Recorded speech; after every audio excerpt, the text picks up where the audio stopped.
Hello, I'm Tavik Hahn, and welcome to this edition of Campus Views, coming to you from the video production studio here on the campus of SUNY Cobleskill. This is a student-powered production of the spring 2026 semester and the COM 240 Introduction to Studio Production class. Our guest today is Akum Norder, and on this edition of Campus Views, we're going to be talking about the letters to the editor, or how you can make your opinion heard. Thanks for joining us. Thank you for having me. Now, Ms. Norder, where is it that you work, and how long have you worked there?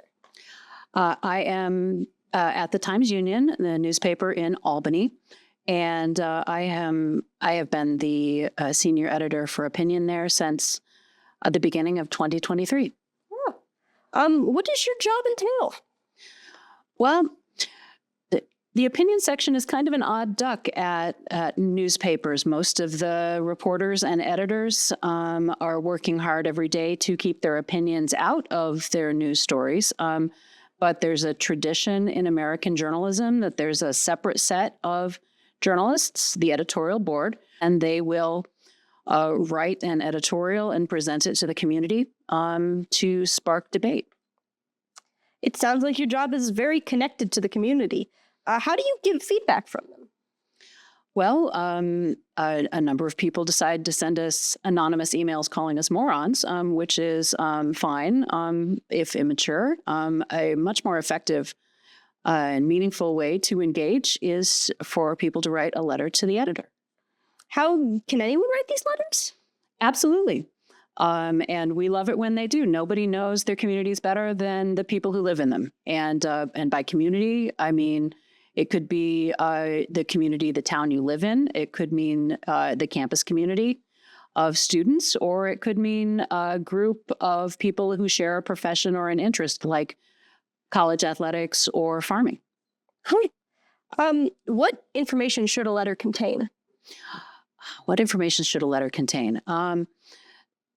There are four things that a letter should contain to help maximize what it could do. It has the first is that it should be clear. The second is that it should be based on verifiable facts. It's all right to write from personal experience, but anything that goes beyond that, you have to have a source for it. Thanks to our guest, Akum Norder, and we'll be right back with more Campus Views right after this. Stay with us.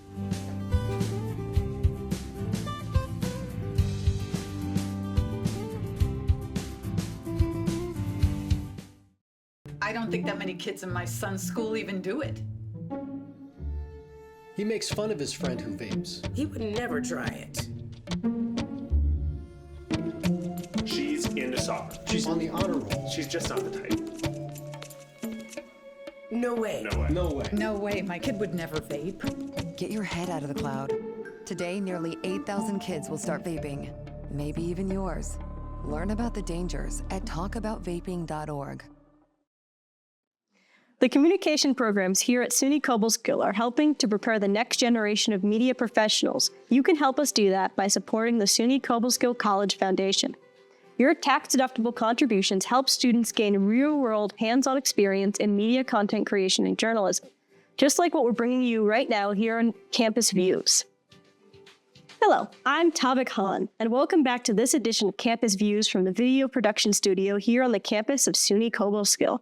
Again, our guest today is Akum Norder, and we're talking about letters to the editor here on Campus Views. Thanks for staying with us. Now, what were the other two things that a letter should contain?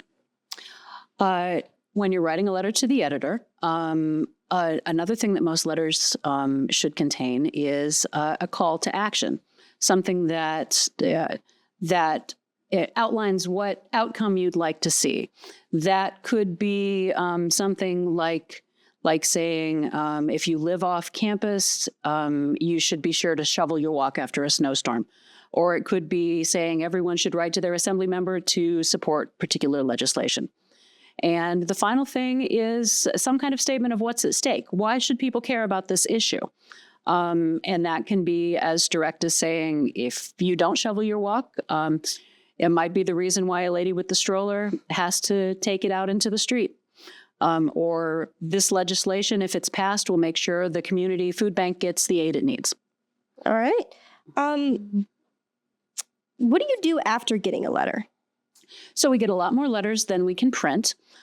So we have to make some choices. If we're going to use your letter, we will reach out to you to confirm that you wrote it. And we will run any edits that we've had to make. We will run those by you. If there's lots of reasons why we might not choose to use a letter, it could be that it doesn't meet our standards for accuracy or verifiability. It could be that it meets those standards, but we've gotten 4 other letters on that same topic that week, and we're not going to run all of them. One thing that is not a factor is whether or not we agree with your opinion. I am always very happy to run opinions that I know that many people are going to disagree with, because that's a new perspective, and that's also going to generate a lot more letters.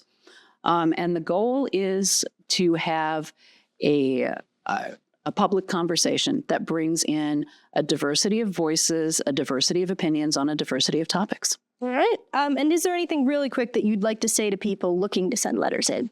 I would say, please do.